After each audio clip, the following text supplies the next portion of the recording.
सीधा आपको लिए चलते हैं शामली की ओर, जहां पर आज मुख्यमंत्री योगी आदित्यनाथ कार्यक्रम में पहुंचे हैं, संबोधित कर रहे हैं। क्या कुछ कह रहे हैं आप भी सुनिए। के क्षेत्रीय अध्यक्ष श्री नवाब सिंह नागर जी, भारतीय जनता पार्टी के जिला प्रभारी श्री विकास अग्रवाल जी, जिला अध्यक्ष श्री रामजी लाल कश्यप जी, पूर्व सांसद श्री प्रदीप चौधरी जी, पूर्व विधायक श्री तेजेंद्र निर्वाल जी, राष्ट्रीय लोकदल के क्षेत्रीय अध्यक्ष श्री तिरसपाल मलिक जी, जिला अध्यक्ष श्री वाजिद अली जी, पिछड़ा वर्ग आयोग के सदस्य श्री रमेश गौड़ जी, प्रमोद सैनी जी, मनीष चौहान जी, श्रीमती मृगांका सिंह जी, दामोदर सैनी जी, अनिल चौहान जी, मानस संगल जी और आज के इस कार्यक्रम में उपस्थित भारतीय जनता पार्टी राष्ट्रीय लोकदल के हमारे सभी पदाधिकारीगण,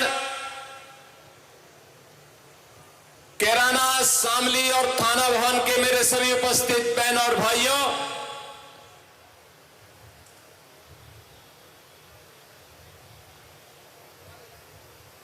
अपनी पौराणिक और ऐतिहासिक परंपरा के लिए जग विख्यात आज से 5000 वर्ष पूर्व कुरुक्षेत्र के धर्म युद्ध में जाने के पूर्व जिस पावन हनुमान टीला में आकर लीलाधारी प्रभु श्री कृष्ण ने विश्राम किया था और यहां के उस टीले में पवित्र जल को ग्रहण किया था,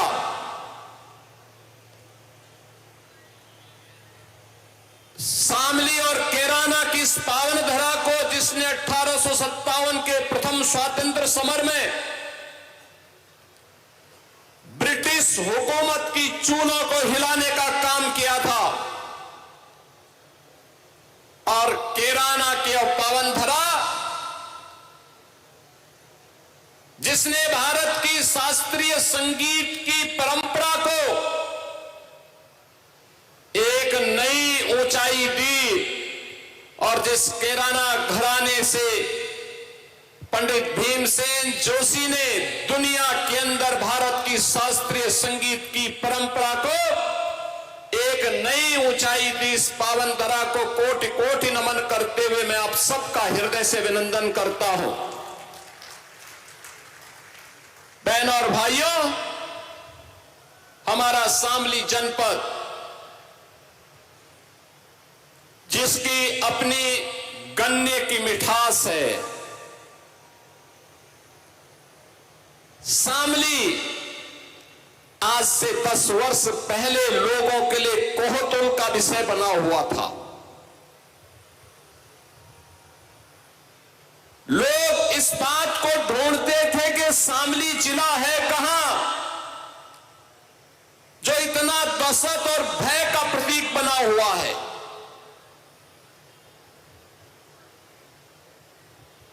प्लान होता था, सरेआम गुंडागर्दी होती थी, कोई भी सुरक्षित नहीं था। कैराना का प्लान, कांधला का प्लान, एक शरारत के तहत यहां की डेमोग्राफी को बदलने की जो साजिशें हो रही थी, विकास कार्य ठप पड़ा हुआ था, नौजवान हताश और निराश था, अन्नदाता किसान आत्महत्या करने के लिए मजबूर था। बहनें और बेटियां घर से बाहर निकलने में डरती थी। उद्योग धंधे चौपट हो रहे थे। आवागमन के मार्ग पूरी तरह से गड्ढों में तब्दील हो चुके थे। बिजली नहीं आती थी। आज जब मैं किराना को देखता हूं, शामली को देखता हूं, अंतःकरण से खुशी होती है कि जैसे प्रयागराज की धरती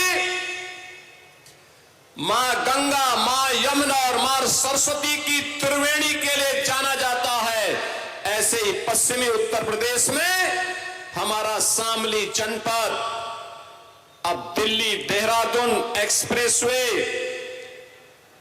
शामली अंबाला एक्सप्रेसवे और गोरखपुर शामली एक्सप्रेसवे का संगम, त्रिवेणी का संगम बन चुका है एक्सप्रेसवे का।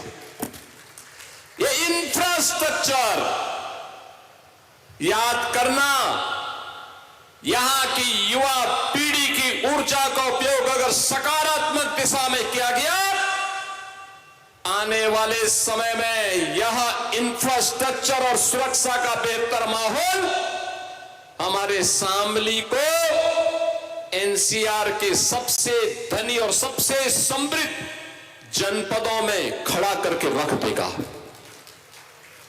याद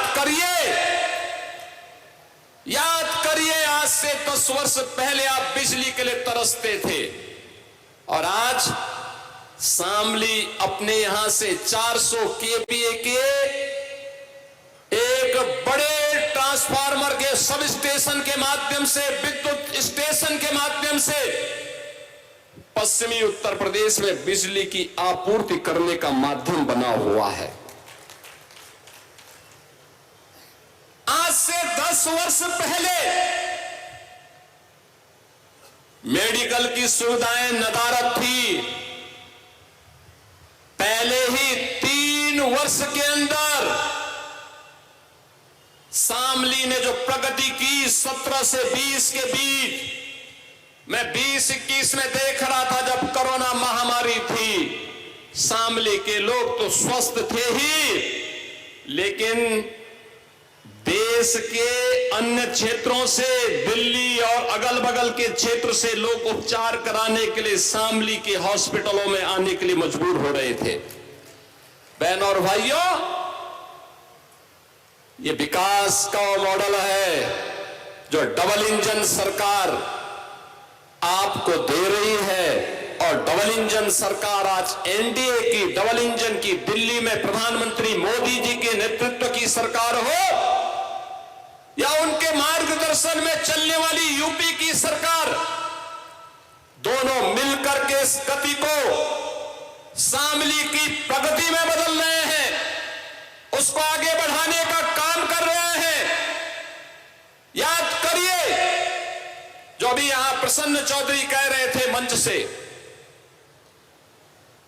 यहां के जनप्रतिनिधि चौधरी जयंत सिंह जी ने भी, चौधरी बीरेंद्र सिंह जी ने भी, मोहित बेनीवाल ने भी, सुरेश राणा जी ने भी, सुरेश राणा तो हमारे गन्ना मंत्री थे, आज जो भी हमारे सामने चीनी मिलों की चलती हुई स्थिति है उसमें जो सुधार है, यह स्वतंत्र भारत के इतिहास में चौधरी चरण सिंह जी के बाद अगर उस चीनी मिलों के पुनरुद्धार का बीड़ा किसी ने उठाया है तो इसी माटी के सपूत से सुरेश राणा ने 2017 में उठाई थी। और बहन और भाइयों, आज उसका परिणाम है 122 चीनी मिलें चल रही हैं। और जब मेरे सामने प्रस्ताव आया कि गन्ना किसानों के गन्ना मूल्य का भुगतान समय पे हो, उसकी व्यवस्था तो कराई गई, लेकिन ये हुआ कि दाम भी बढ़ जाता तो अच्छा होता। हमने सीधे उसको 400 रुपए कुंटल किया है। 400 रुपए कुंटल आज के दिन पे हमारे अन्नदाता किसानों को मिल रहा है। बहन और भाइयों, 2017 में हम लोग आए थे तो हम लोगों ने तो ये मान करके सुरेश जी को ये जिम्मेदारी दी कि लगता है कि अब ये चीनी मिलें बंद हो जाएंगी। 2007 से लेकर के 2017 के बीच 29 चीनी मिलें सपा बसपा की सरकार में बंद हुई। 29 चीनी मिलें, 21 चीनी मिलों को इन्होंने औने पौने दाम में बेच दिया था। मैंने सुरेश जी से पूछा, मैंने कहा भी क्या होगा, चीनी मिलें बिकेंगी तो नहीं? इन्होंने कहा बिकेंगी नहीं, इन चीनी मिलों को वापस लेकर के चलाने का काम करेंगे। आज 122 चीनी मिलें यूपी के अंदर चल रही हैं। और बहनों और भाइयों, 122 चीनी मिलें चल भी रही हैं। आज यूपी चीनी उत्पादन में नंबर 1, गन्ना उत्पादन में नंबर 1, इथेनॉल उत्पादन में नंबर 1 राज्य के रूप में बन करके आज अपने अन्नदाता किसानों की उन्नयन और उनकी समृद्धि की उनका समृद्धि का कारण बनी हुई है। बहनों और भाइयों, यही से मैं कहता हूं, जो लोग डेमोक्रेसी बदल रहे थे, समाजवादी पार्टी और कांग्रेस के लोग, ये लोग जिन्ना के उपासक हैं। इसीलिए तो कांदला और केराना से पलायन हो रहा था। और हम लोग अन्नदाता किसानों के उपासक हैं, जिन्होंने गन्ने का क्षेत्रफल बढ़ा करके आज चीनी मिलों के गन्ना मूल्य का भुगतान हमारे किसानों को हो सके, आज उसके माध्यम से कार्य ये डबल इंजन की एनडीए की सरकार ने करके दिखा दिया है। और उसी के लिए आज आपका समर्थन लेने के लिए मैं आया हूं। बहनों और भाइयों, विकास का कोई विकल्प नहीं हो सकता। ये तो जिन्ना के अनुयायी है, इन्हें जब भी मौका मिलेगा ये आपको बांटेंगे, जाति के नाम पर बांटेंगे, क्षेत्र के नाम पे बांटेंगे, विकास में लूट खसोट करेंगे, अराजकता फैलाएंगे, बेटी और व्यापारी की सुरक्षा में सेंध लगाने का कार्य करेंगे। मुझे याद है जब 2020-21 में जब मैं आया था यहां, पहले मैं 2017-18 में आया था, फिर 20-21 में मैं आया था। मैं केराना में उस परिवार से भी मिला था जिस परिवार के एक सदस्य की हत्या 2015 में सरेआम केराना के बाजार में कर दी गई थी। और आज जब मैं आता हूं, मुझे लगता है जो हम लोगों ने संकल्प लिया था अपराध और अपराधियों के प्रति जीरो टॉलरेंस की नीति के तहत कार्य करने का, और जो संकल्प लिया था कि माफिया और अपराधी के लिए जगह यूपी की धरती में या तो जेल में होगा या उसको जहन्नुम पहुंचा करके रहेंगे। और बहनों और भाइयों, आज मुझे लगता है जब शामली की खुशहाली को देखता हूं, केराना के विकास को देखता हूं, थाना भवन के विकास को देखता हूं, लगता है कि हम लोगों के सार्वजनिक जीवन में आना सार्थक हुआ। आज लगता है सार्थक हुआ है। अब बेटी अपने घर में रह करके पढ़ रही है, स्कूल जा रही है, और शामली ने तो बहुत प्रगति की है। मैं पिछली बार आया था, मैंने यहां के स्कूलों का भी दौरा किया था। मैंने यूपी बोर्ड और सीबीएसई बोर्ड के रिजल्ट भी देखे। उसकी मेरिट सूची में जब शामली का नाम मैंने देखा, मैंने उन बच्चों को लखनऊ में बुलाया और मैंने कहा कहां परिवार के लोग कहां रहते हैं? कहा अपने घर से स्कूल जाते हैं। मैंने कहा डर नहीं लगती? कहा नहीं, अब तो डबल इंजन की सरकार है, अपराधी जानता है अगर उसने कुछ भी हिमाकत की तो जेल या जहन्नुम में से दूसरी जगह तीसरी मिलने वाली नहीं है। और इसीलिए आज शामली प्रगति कर रहा है। बहनों और भाइयों, इस प्रगति की राह को और तीव्र करने के लिए आज मुझे स्वयं फिर यहां आना पड़ा है। मैं भी आया हूं। देखो ना, केराना में मैंने कहा था हम पीएससी की एक बटालियन देंगे। कितना भव्य बटालियन बन रही है यहां पे। याद करिए, अब नौकरी निकलती है यूपी के अंदर।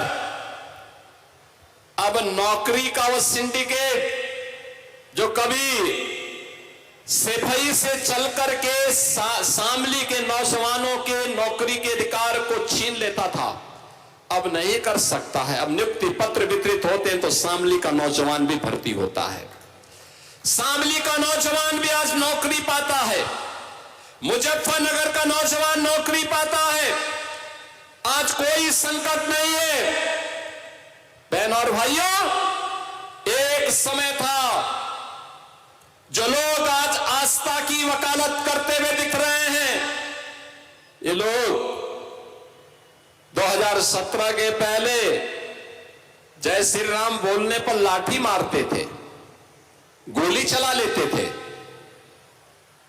गोली चलाते थे, कांवड़ यात्रा को प्रतिबंधित करते थे, श्री कृष्ण जन्माष्टमी के आयोजन को रोकते थे, रामनवमी की शोभा यात्रा नहीं निकलने देते थे, धार्मिक स्थलों की संपत्ति पर कब्जा करते थे। बहनों और भाइयों, आज मैं कह सकता हूं,